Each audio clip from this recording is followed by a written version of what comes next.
John here. Here's lick of the day number 140. This is string skip pentatonic Pyrotechnics. It's basically a C minor pentatonic pick and run. And as usual, I'm going to play it once slowly and then break it down. And during the breakdown, I'm going to share some practice advice you can apply to this one and pretty much anything else you're practicing. If you want the tabs, you have a link in the description below. We start here on the 15th fret of the A string.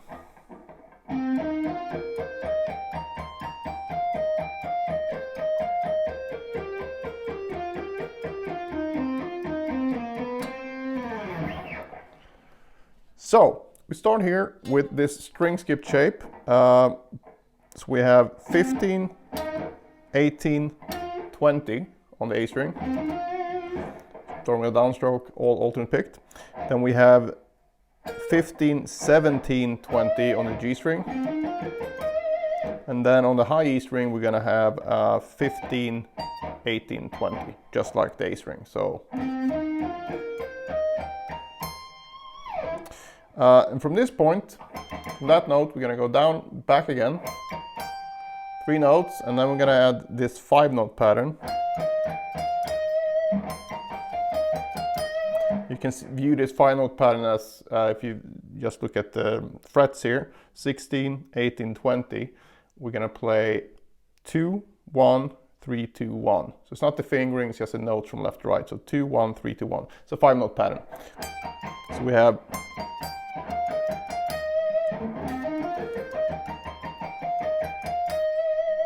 and then we go down to the 13th fret. Then we're gonna play 13, 16, 18. Another 5-note pattern, just going up and back. And then we have that same 2, 1, 3, 2, 1 pattern on 12, 15, and 17. And we skip down again to the 10th fret. And now we're gonna do the same 5-note pattern we did here. So we got 10, 12, 15, and then we have another 5-note pattern of 2, 1, 3, 2, 1 before we end with this. So basically it's all C minor pentatonic except for this note, the natural 7th, but that's just a passing note. So, and you can actually view the beginning of this thing as the same shape. So we got 5 notes, 5 notes, 5 notes, 5 notes, 5 notes, 5 notes, and then. So if we put it all together.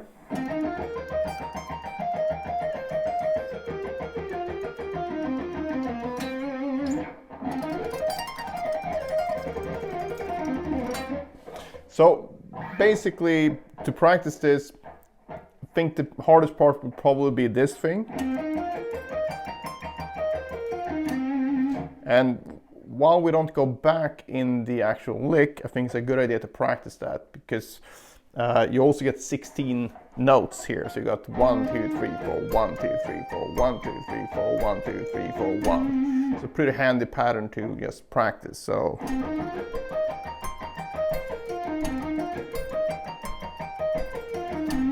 And you know, you can do the usual.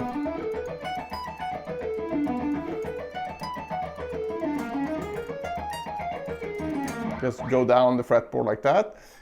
Or you can use something that I call looping, which is basically you look at how many notes you have in a pattern, and it needs to be loopable, meaning that you can just seamlessly repeat it. Which you can do with this one. An example of a non-loopable pattern would be if I went like, that would be harder to loop. I mean, of course you can make that into a loop, but you know, something that's a bit more natural when it comes to looping it.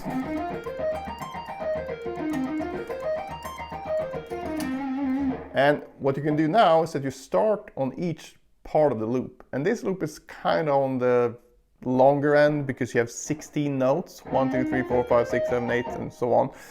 So there's going to be 16 notes before you're back where you started, which means that using this technique, if you do it properly or do the full version of it, you're basically going to have 16 different starting points. So that can take a while, but you know, it's not that bad. So if I would go through just the first couple, I think the easiest way is just to number each note so you know where you're at. So you're going to go from 1 to 1.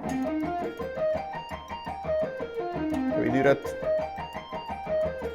2 times, and then you start on the second note, and you have a pause in between here. So you basically complete a loop from the first note to the last note, slight pause, and then you go on to the next one. So now I'm going to start here, and I'm actually going to start with a downstroke, because then I get to work on reversing the picking as well. So I'm just going to go, it's still going to be 16 notes, just that we're going to start on the second note and end on the second note. So if I count it out like this, 1, 2, 3, 4, 1, 2, 3, 4, 1, 2, 3, 4, 1, 2, 3, 4, 1. See, we still have the same amount of notes, just like you're starting in a different part of a clock and you go around the whole lap, but you still, you know, 1 to 1 is still going to be the same amount of notes, so to speak, or numbers as going from 12 to 12. So hopefully that makes sense.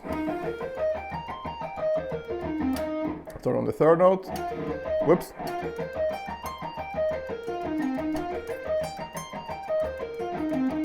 Fourth.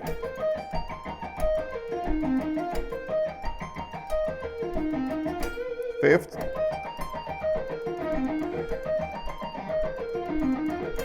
And so on, until you've done all 16 variations. And that really helps your technique a lot, because you get to experience all the different sounds this will make, because it will sound different starting on this note than starting on the second note, for example.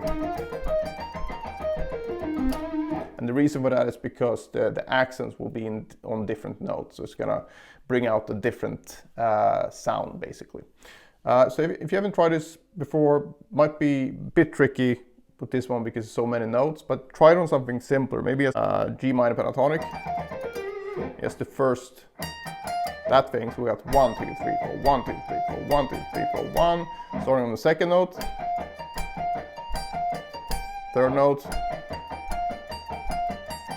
and fourth note. So that's a really helpful technique. And if it's not obvious, this can apply to any technique, doesn't have to be alternate picking. So if we apply this to, let's say, a D major triad, it goes like this: 17, 14, 15, 14, down, up, up, up, 4 notes, 1, 2, 3, 4, 1, 2, 3, 4, 1, 2, 3, 4, 1. Start on the second note, 1, 2, 3, 4, 1, 2, 3, 4, 1, 2, 3, 4, 1, third, and fourth. And even though technically they're exactly the same thing, it feels different because it also sounds different. So you're kind of confusing the brain, but that's a good thing in this case. So if you haven't tried this before, try it out. It's a really good practice technique. All right, that's it for this one. If you have any questions, just post them below. Otherwise, I hope you enjoyed it and see you in the next one.